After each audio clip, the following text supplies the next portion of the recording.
Hello, everybody, and welcome to the fifth podcast of the Melbourne AWS user group. Once again, we are talking about what is new this time for July 2020. And as usual, I am joined by my good friends Jean-Manuel and Guy. Hi, everyone. Happy to be here again. Hi, everyone.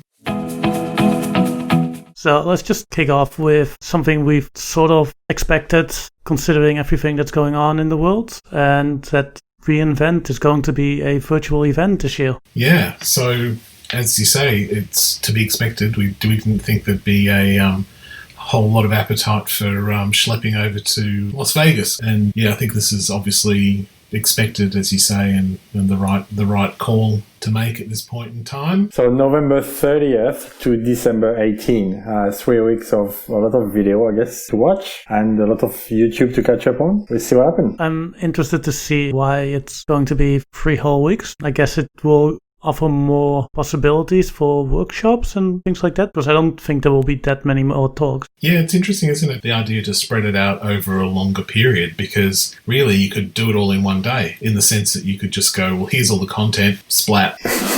There's 1,000 videos you can go watch them in any order you like. There's this idea that they're kind of spanning it over 3 weeks, like makes it more of an event, I guess, but it's interesting. Yeah, we don't have the agenda yet, so what you can do is to go to the website and subscribe for an update, and I guess we'll get some new news on the agenda, and if there's going to be a real live stuff, probably not going to fall in our time zone anyway, so we might need to watch at Switch TV or something like that on the next day. But still looking forward to it. I'm sure there's a good announcement for us in APAC. There is good product coming up, so I'm looking forward to it. Yeah, I hope it's just not a whole bunch of videos of people like obviously reading an auto cue. That would be disappointing. Yeah, we have no idea what it's going to be like. We look at something like WWDC from Apple that was apparently really nicely done, even though it was all pre-recorded, but it also didn't have to fit the usual exactly an hour long. So it's possible we get something like that. It'd certainly be nice to see AWS use the opportunity to reimagine what reInvent might be. Maybe that's their new tagline. Reimagine, reinvent. Well, as Jean-Manuel said, fill in your email address on the reInvent website, and well, once we know more, we can discuss more. In the meantime, let's talk about the stuff that has been announced. Now let's start with finally in Sydney. We've got 3 items today. IoT analytics. Guy, this seems like something in your wheelhouse. Yeah, well, I do like IoT, and this is nice to see. So yeah, IoT analytics, collecting data from IoT devices from multiple sources, cleanse it, fill gaps, transform. It'll store it in a time series data store for you, keeping the raw data and the process data separately so you can reproduce your process data results later on if you want to.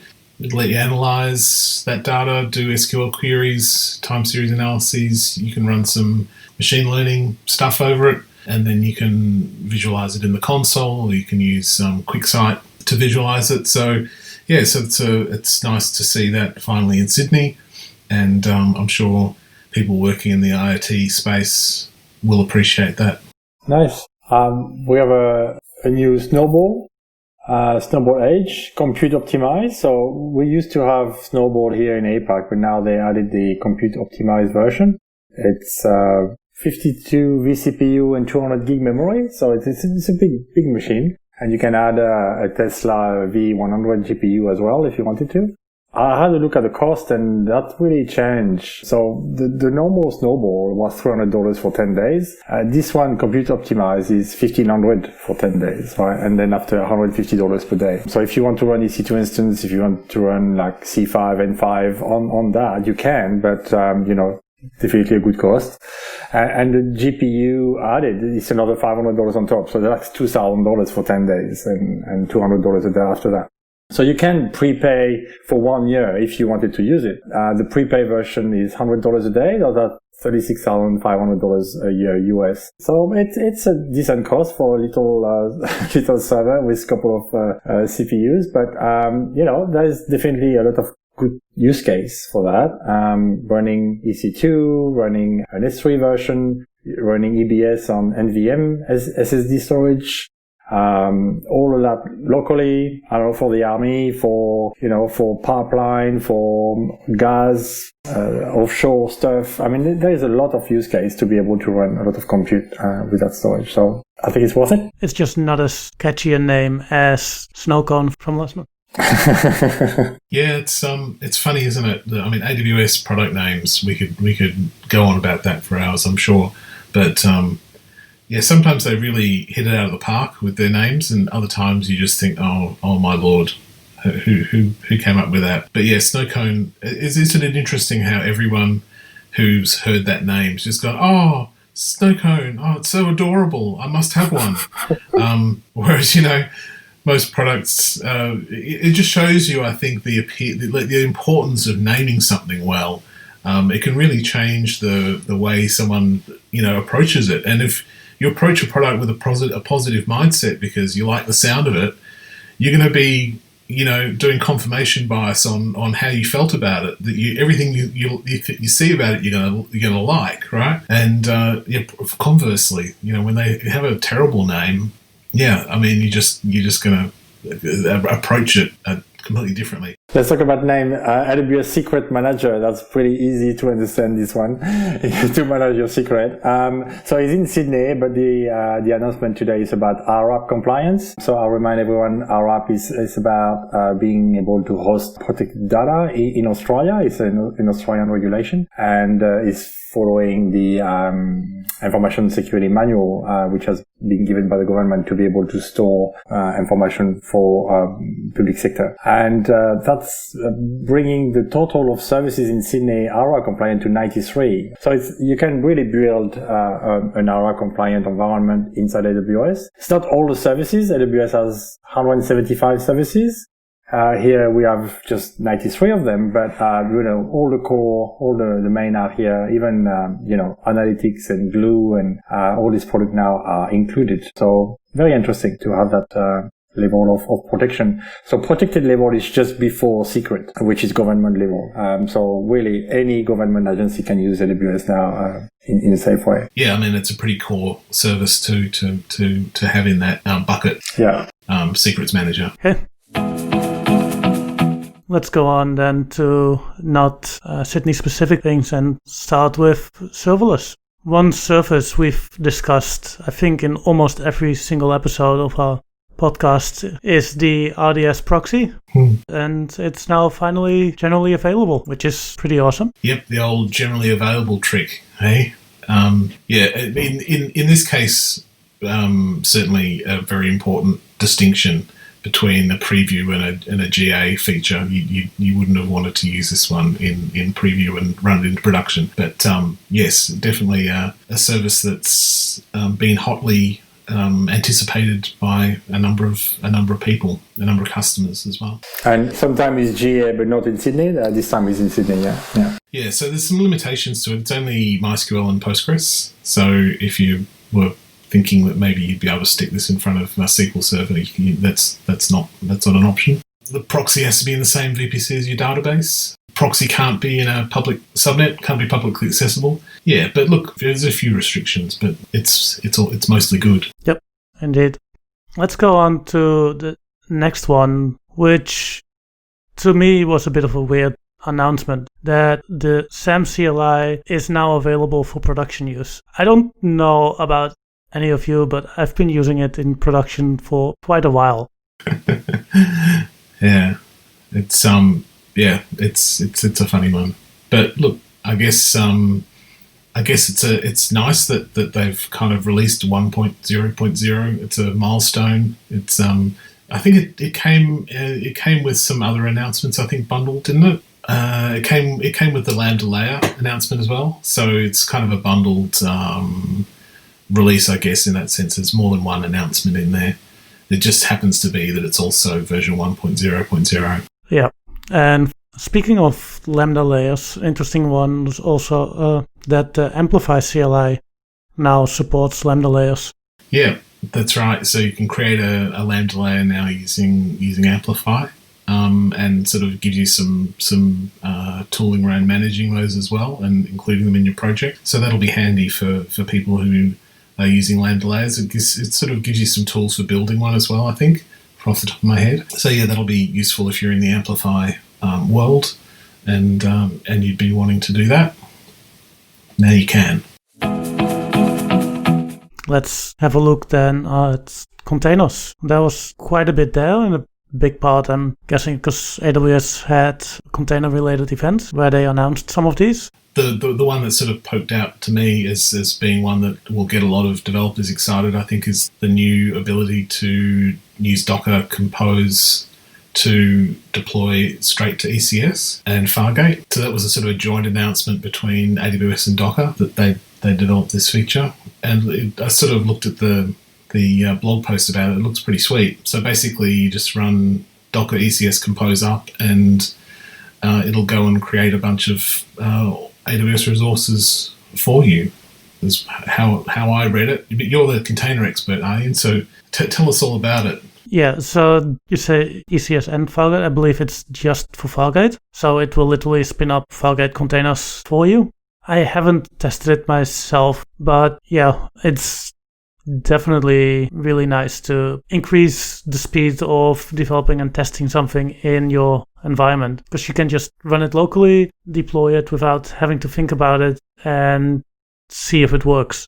I don't know if you want to use it to deploy things to production. I think there's probably some nicer ways to do that, but for testing environments, just development, it seems pretty good. Yeah, I think there's a lot of developers out there now using Docker, because, obviously containers are big, who haven't necessarily gotten across cloud. And, I was actually speaking with one the other day who, needed to deploy a new app for a customer into AWS and was actually saying to us, can you just spin me up an EC2 instance and I'll just go and deploy it the way I would do it on my local machine. And it's like, because he wasn't really confident about how to do it any other way, that was kind of how he was going to do it. And I actually sent him the link to this announcement, and he said, "Oh my God, that's exactly what I want." So I think there's probably a very large number of developers for whom this announcement's going to be a very important one, and it's going to rock their worlds. And it'll be just a way that they'll get more confident with using things like ECS and Fargate, where they might have resisted it previously.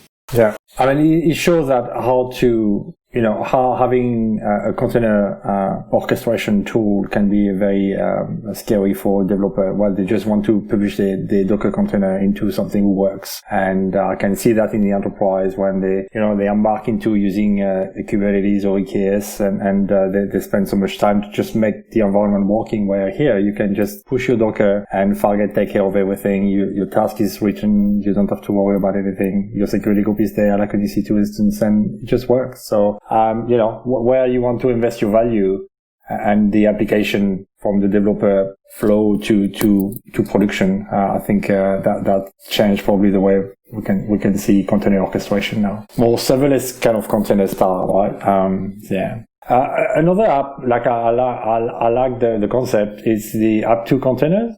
The small software AWS release, so it's free.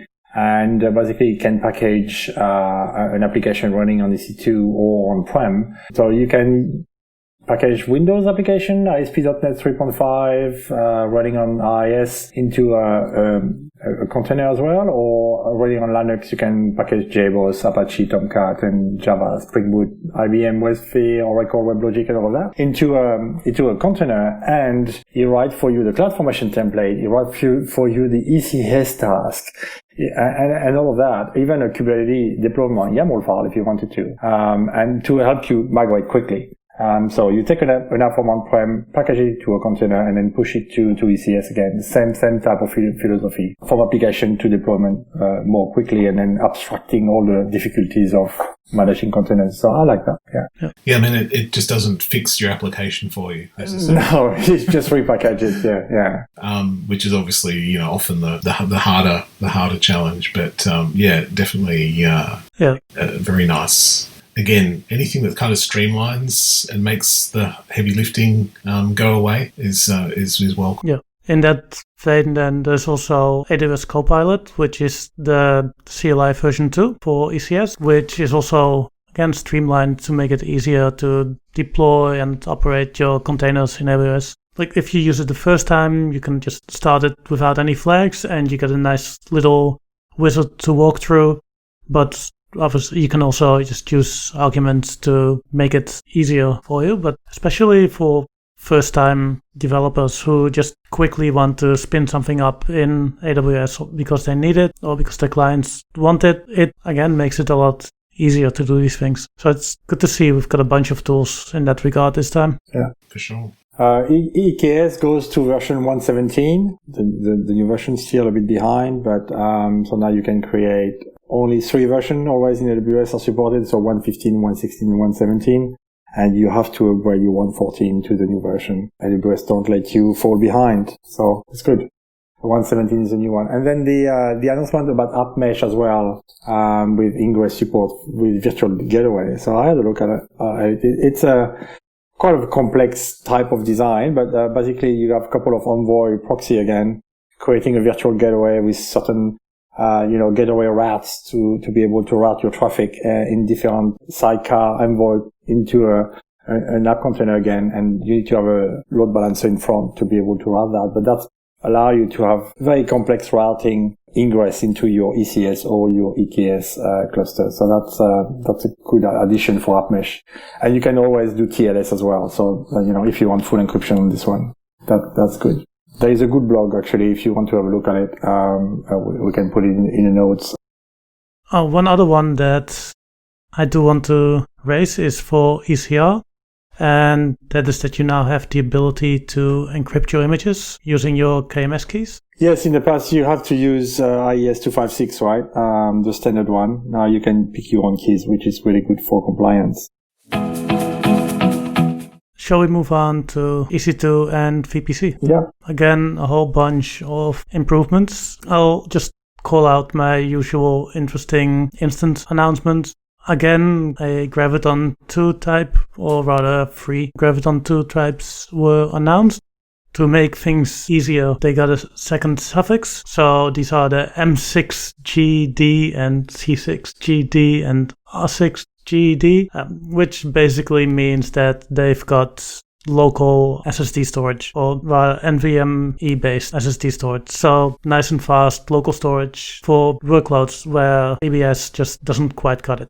And AWS Transit Gateway now supports granular CloudWatch metrics. So that's interesting because that was missing, I think, in the Transit Gateway product.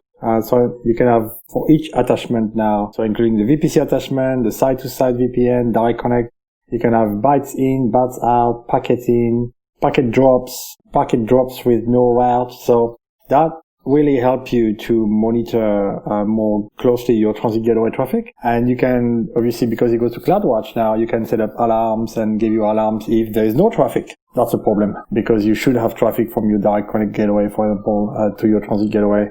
Or if you have too much traffic, and then you need to start thinking about scaling. So, a good addition there to have CloudWatch metrics now on Transit Gateway. EC2 image builder, I like that announcement because that's been a nightmare for a lot of people distributing encrypted AMI across account and across region. So if you use the EC2 image builder now, at the end of when you set up your pipeline and do some testing, you can set up all the region you want that AMI to be distributed, all the accounts you want that AMI to be distributed, and then you pick the key who's going to encrypt that AMI into that respective region and that respective account. So that's pretty cool. One thing though, you need to have the key created. If you never use that region, for example, if you don't have the basic EBS key, or if you don't create your CMK in advance, you can't distribute encrypted. You need to have that key created to be able to fill that pipeline. So, but that's good. And you can finally distribute a lot of AMI very quickly.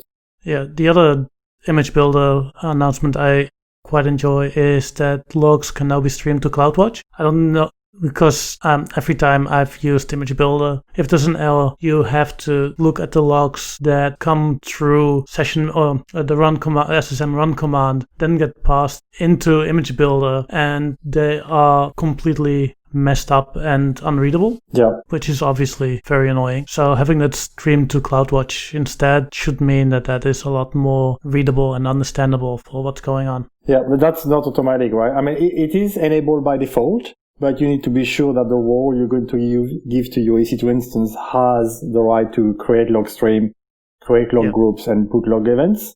Otherwise, they won't appear, and that happened to me. So you need to be sure that the role has all the proper IAM role for EC2 to be able to see what's happening in CloudWatch logs. That's good. Another one that I think we are all quite happy about, even though it seems small, is that VPC resources. So a bunch of them, I believe it included things like NACLs, that you can now add tags when you create them. Actually, I tested it, Arjen. Not all of them. That's funny. The VPC, you just have the name tag, and NACLs, you just have the name tag as well. If you want to add more tag, you need to go back to the product, right? All the rest, you have the cartouche or the little block to be able to add all the tags you want at creation. But, so that goes through the console. But if you use the VPC wizard to create the VPC, that's still not tag anything. If you use the wizard, you don't have any tags. So, and I believe CloudFormation still probably lack a couple of tags as well when you create that. So, need to see. I think they miss VPC and miss NACL in the review, but all the rest you can. That's interesting. Yeah. Yeah, because it's always so annoying when something supports tags, but you can't add them when you create them. Yeah, we in my company, we develop a Lambda function to go and review all the what is not tagged and tag the ENI and tag everything because, otherwise you fail compliance. So that's good. Let's move on to DevOps, where I think the biggest announcement might be that everybody's beloved Code Guru is now generally available. Again, this is a service that we've discussed quite a bit in the past. It allows you to, as the tagline says on the blog post, find your most expensive lines of code, then probably find out who wrote it and fire them. No, Arjen, no blame culture. Come on. Review the process, change the code, and move on. Yeah. Good. That means my job is still safe. And as we've mentioned in the past, it's Java only. So don't get excited if you're a .NET dude or whatever. It's not for you. But what is for you? Yeah, what is for you is the porting assistant for .NET. Yes, to move from 3.5 to 4.8, is it to help people moving to .NET Core? To not .NET Core, yeah. So it'll analyze and port your .NET Framework applications to .NET Core running on Linux.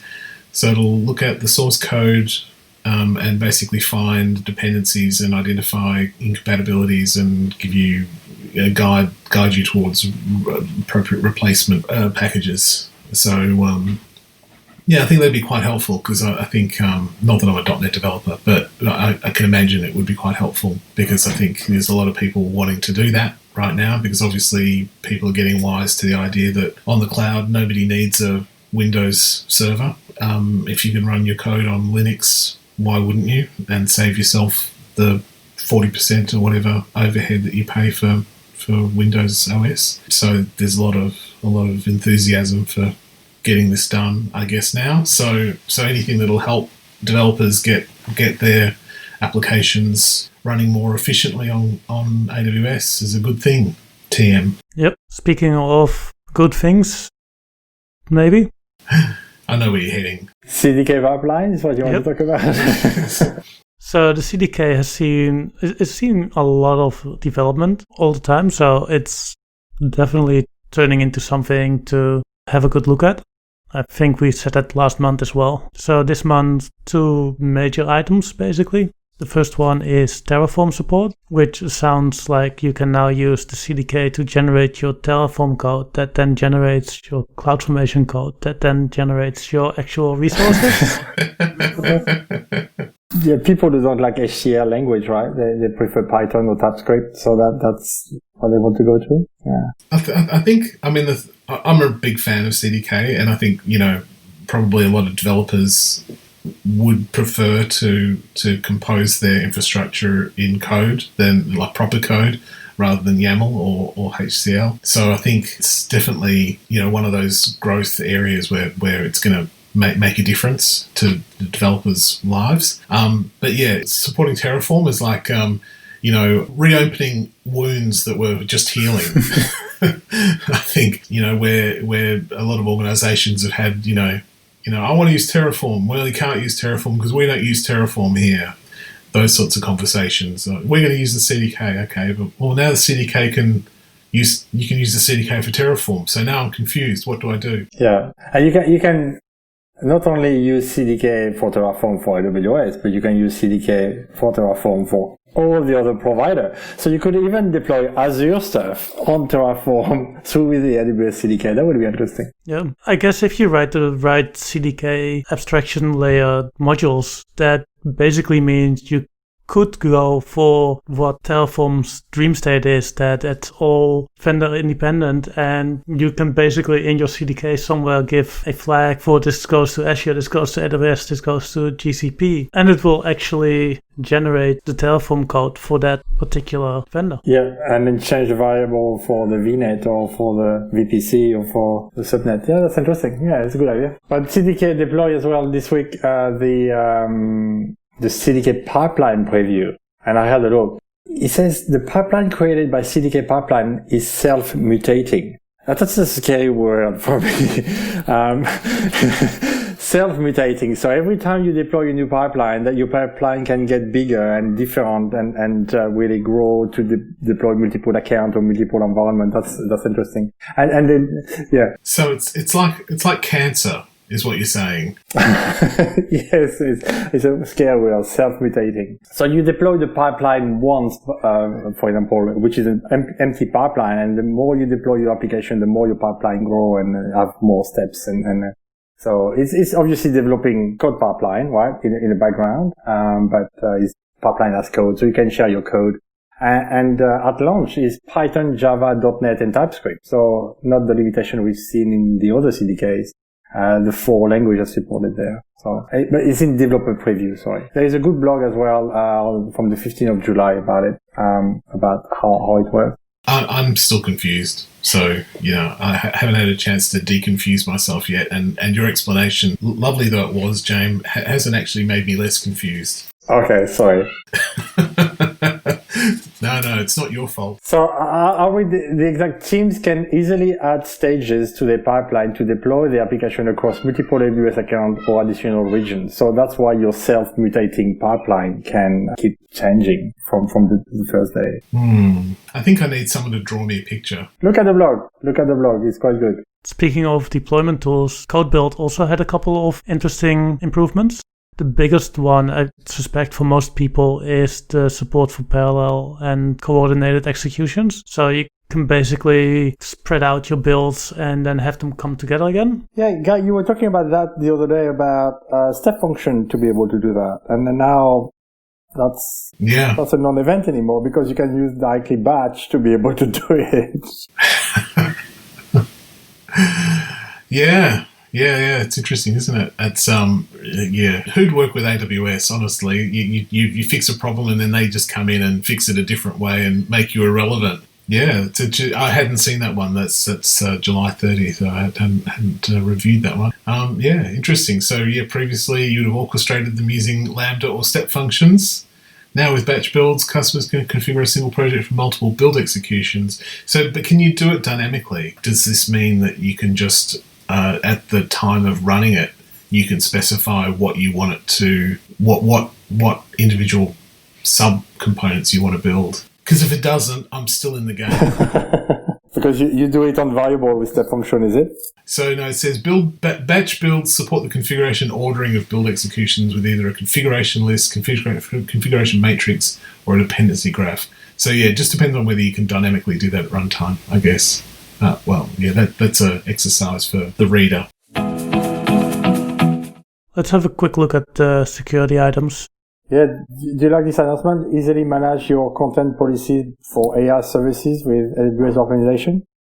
Have you seen that? That's linked with the announcement a couple of weeks ago, yeah? Yeah, it's a fun one that after there was a bit of a brouhaha about it on Twitter and stuff, that you're automatically opted in for sharing your content with AWS when you use the ML services, and now they've made it easier for you not to do so. Yeah, instead of automatically opt-in, you need to opt out now. But that was not for all the services. So for example, SageMaker and Personalize and Forecast, all of that never been into that realm of AI. So only was CodeGuru, Comprehend, Lex, Poly, Recognition, Text Track, Transcribe, and Translate. So now you can opt at your organization level. I don't want to share that data with AWS, and then everything will stay in the region, which they were very, very quick to do that feature, isn't it? Mm.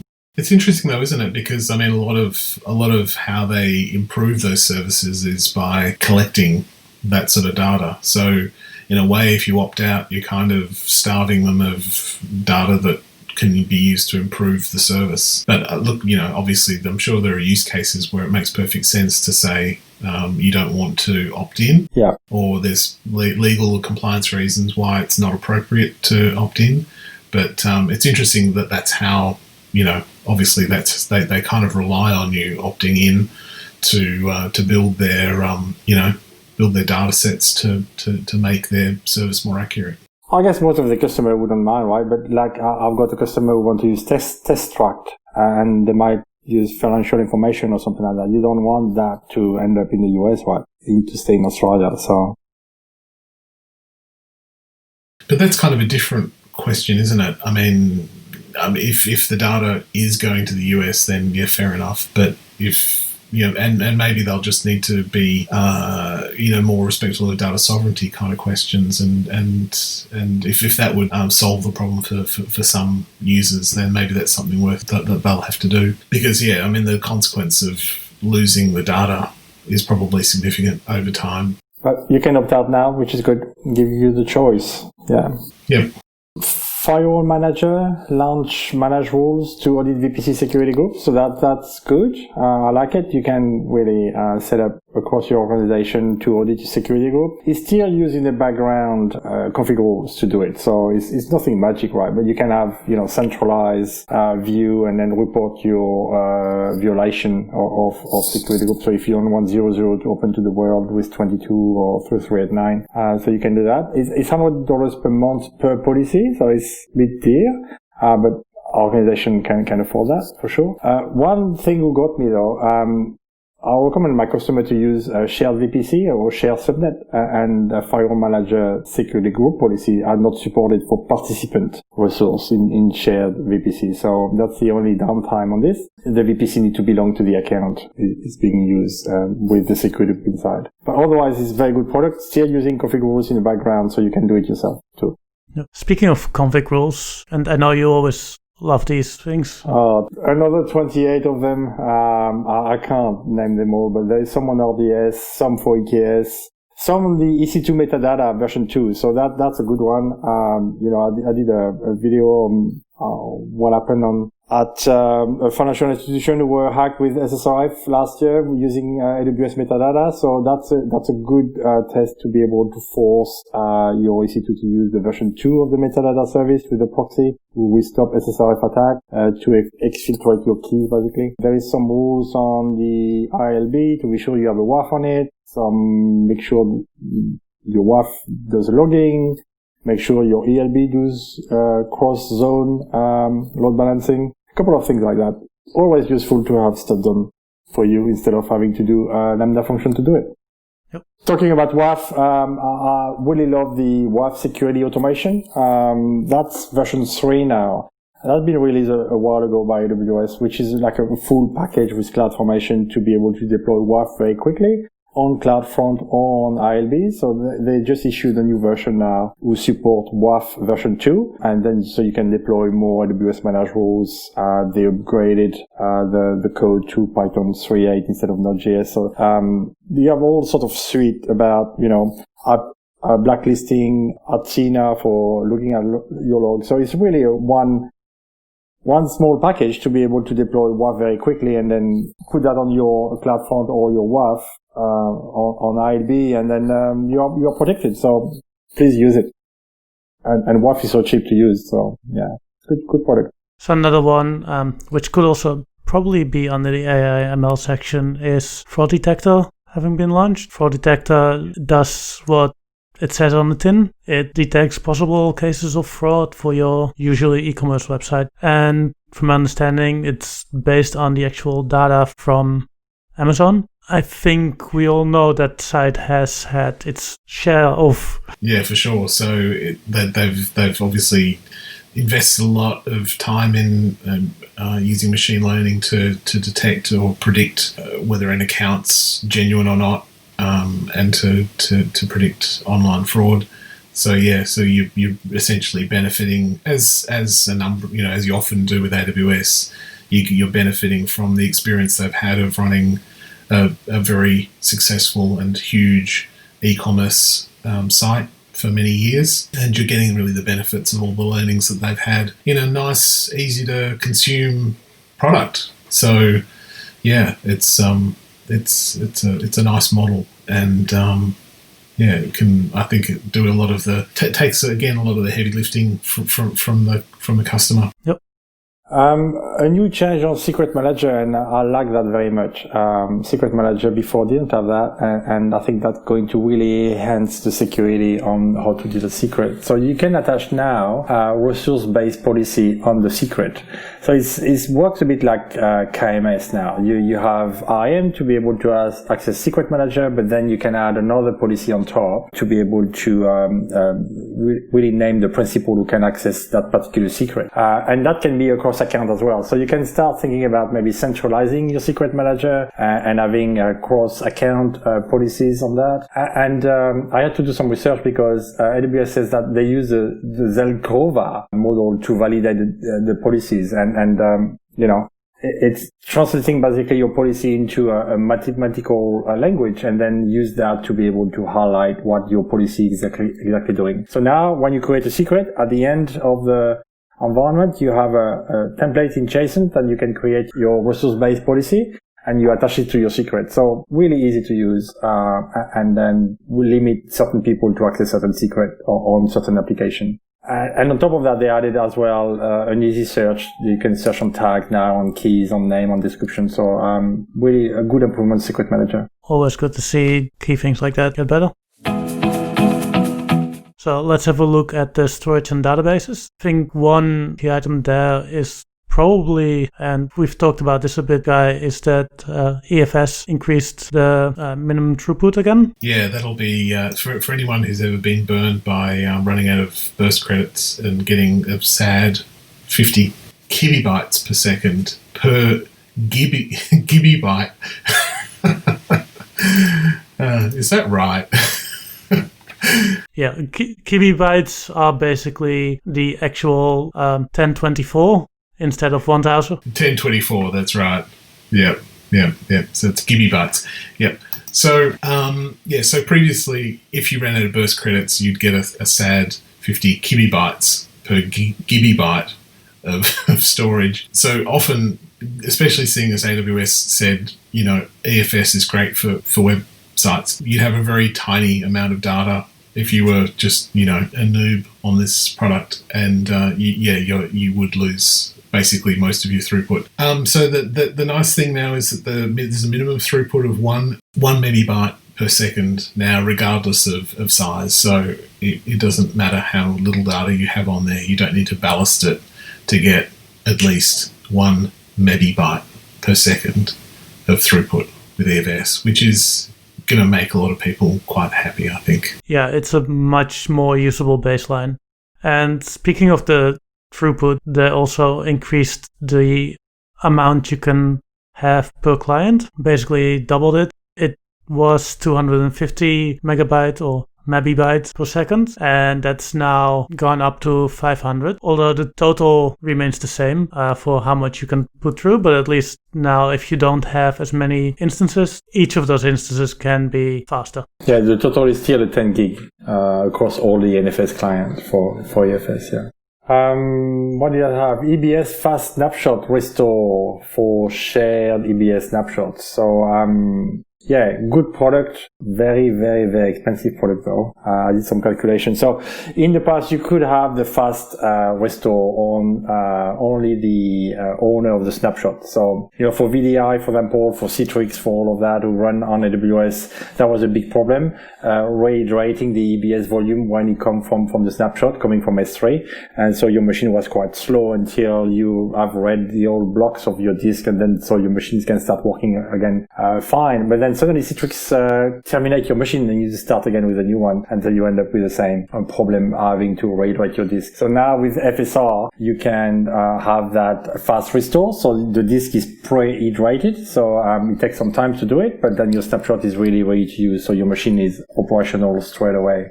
So in the past, you could do that only when the snapshot was belonging to your account. Now you can do it across account when you share the snapshot to another account, and only the person who enable the FSR will pay. So you can have a source account who have a normal snapshot, and then the recipient of the snapshot can enable FSR. To enable FSR though is 90 cents per hour per AZ.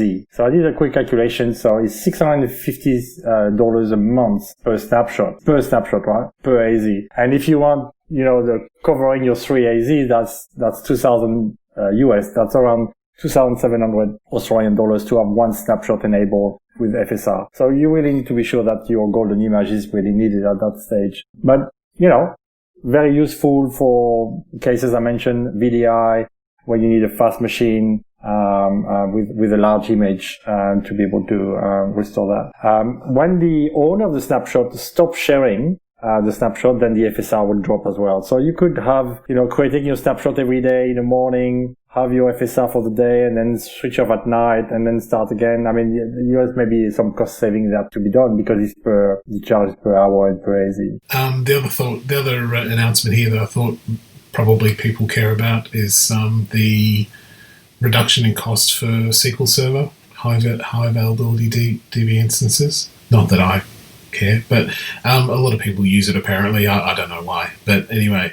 So on-demand prices have been reduced by an average of 25% across the latest generation instance classes. So, if you're a user of SQL Server, then that's probably reason to be cheerful. And on-demand usage is going to get charged at this rate from July 1st, and reserved instance pricing is also going to be updated as well. So, So if you're a SQL Server user, of at least for the HA versions and enterprise, then that'll be a handy saving, because it's not like you don't need the savings if you're using that. You do. Everybody loves savings. Come on.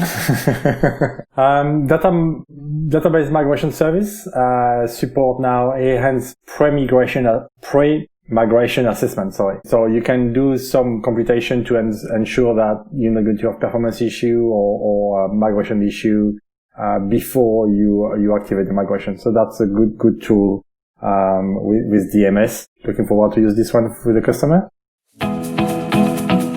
On the AI and ML side, we've also got a bunch of interesting things. So the one thing that clearly everybody cares about is the Deep Racer Evo and Sensor Kit. You can now upgrade your Deep Racer to the second model with the dual cameras for depth sensing and the LiDAR and everything, so that it can do all the cool things that the old one can't, like head-to-head races, which I'm sure AWS wanted to do a lot more of in person this year, and unfortunately didn't get a chance to do that. So you can actually upgrade the old version to the new version. Is it correct? Yes, this is for upgrading the old one. Oh, awesome.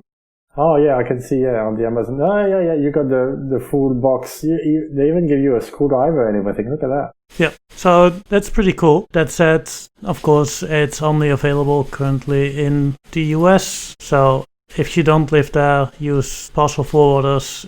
Well, they're on special price now. Yeah, $3.99 instead of $5.48. That's $150 US saving if you buy the bundle price. Yeah.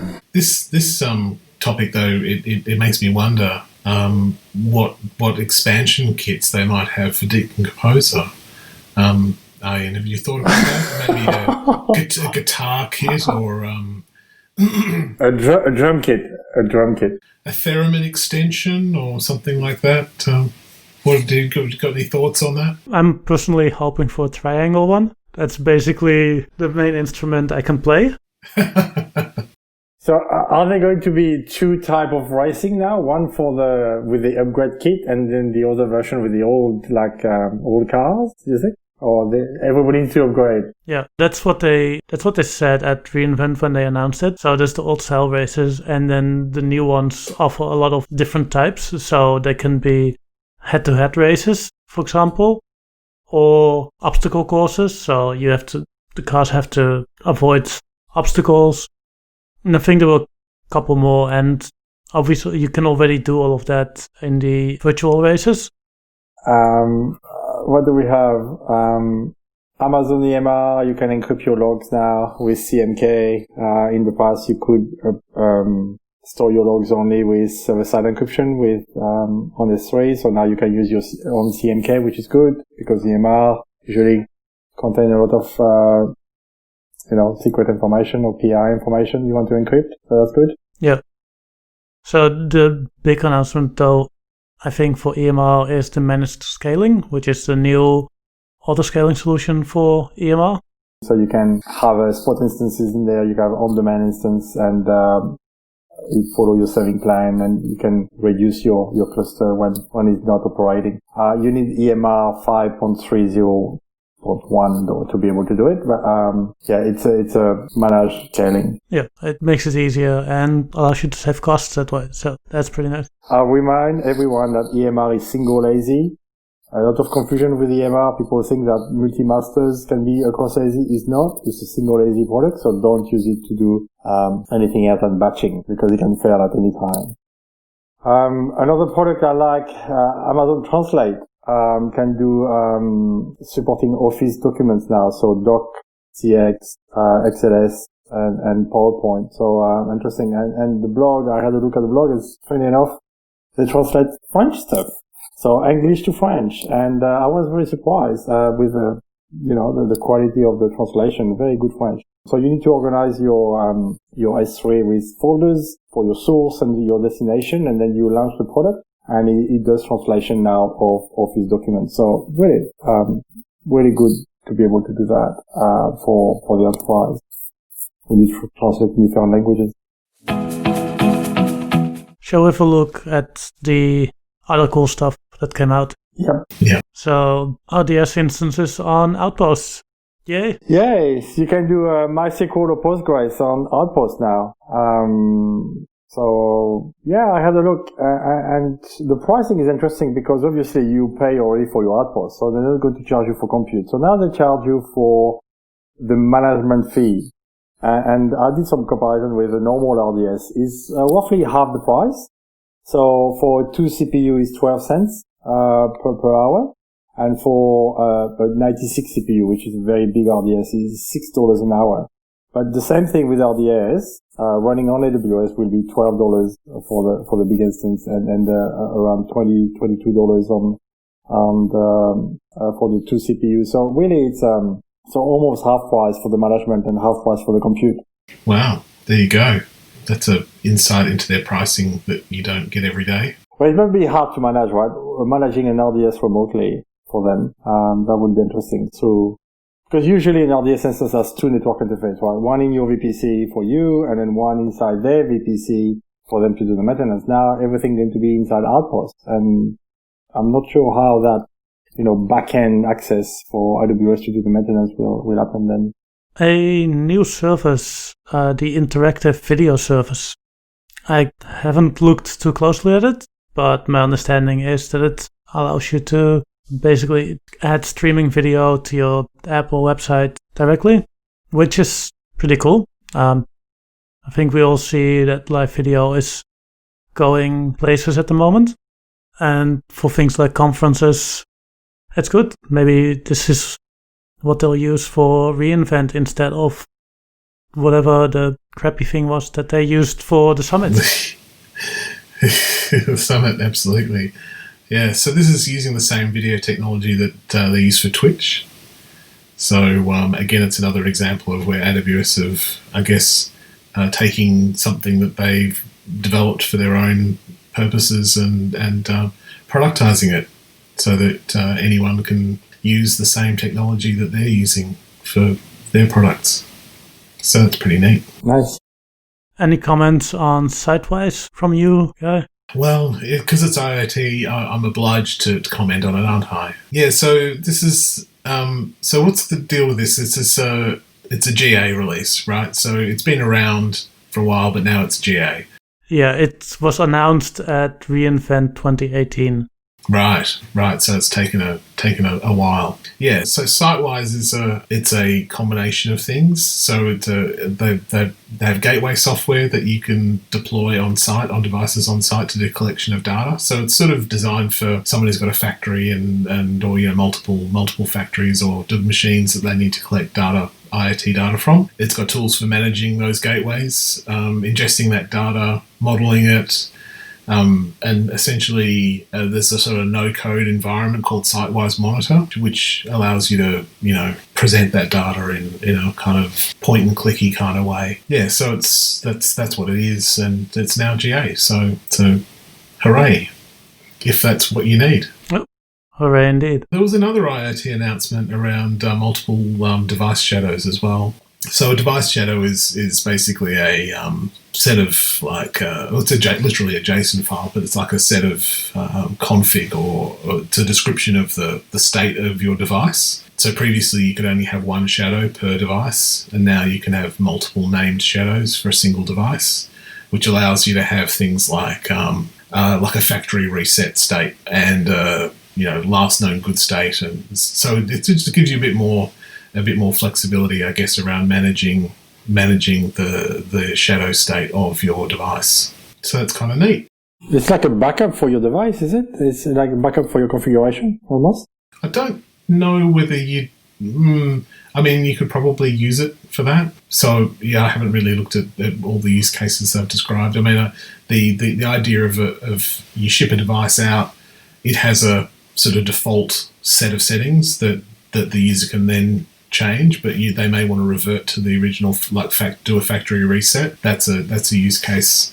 I understand this enables. Yeah, it's kind of not really a backup because it's the state of the device. So it's like what the device is currently configured as. So yeah, it's a bit different, I guess. But yeah, that may well be a use case that you could use it for. Cool.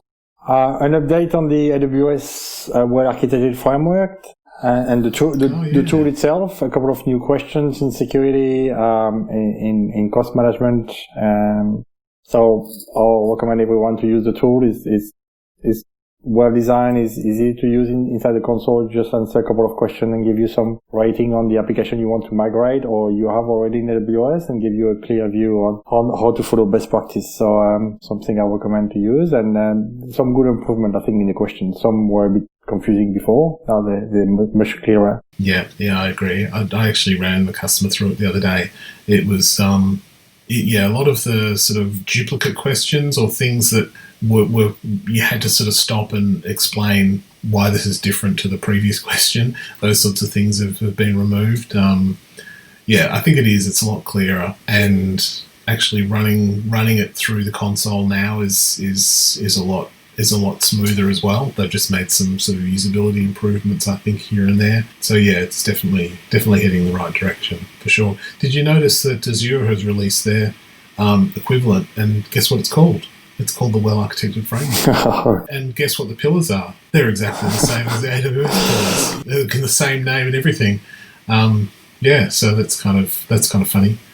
I haven't checked to see whether the Azure one has exactly the same questions. That would be awesome if it did, because I could basically say, look, I'm qualified to deliver well-architected framework reviews for Azure now.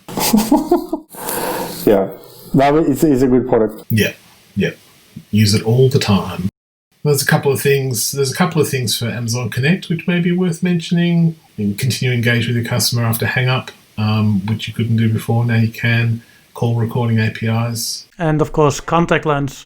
That you can, I think, remove data from sensitive data from the transcribe information and like name, addresses, and credit card numbers, something like that. It will automatically detect and redact sensitive information such as name, address, credit card information, social security number from the call transcript and the audio recording. And there was a talk, I think, given at the last user group about that.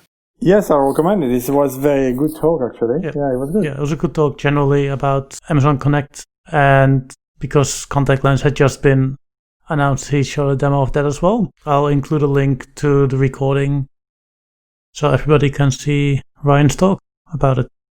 The only other thing I think might be worth mentioning is the Community Builder program. Oh, yeah. So this is something people can apply for, and it allows you to get some benefits from AWS if they think you're a builder with potential. And this includes some mentoring from people at AWS, some insights into how things work, AWS credits, and things like that. If you're interested in this kind of thing, I'd definitely say check out the link and everything that's needed for it and apply for it. These kind of programs can always be fun. Yeah, absolutely. Yeah, it's good initiative. Okay, everybody, thank you again for listening to us waffle about all of these announcements. I hope you learned something.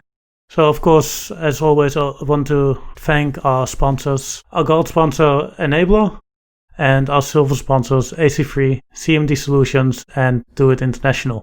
JM, Guy, thank you again for joining me and pointing out all the little details of these announcements. Thanks for having us. I learn something every time as well. Yeah, happy to help and happy to learn everything. It's a good exercise to go through this announcement every month to keep up to date. And that's all. Thank you all, and we'll see you next time.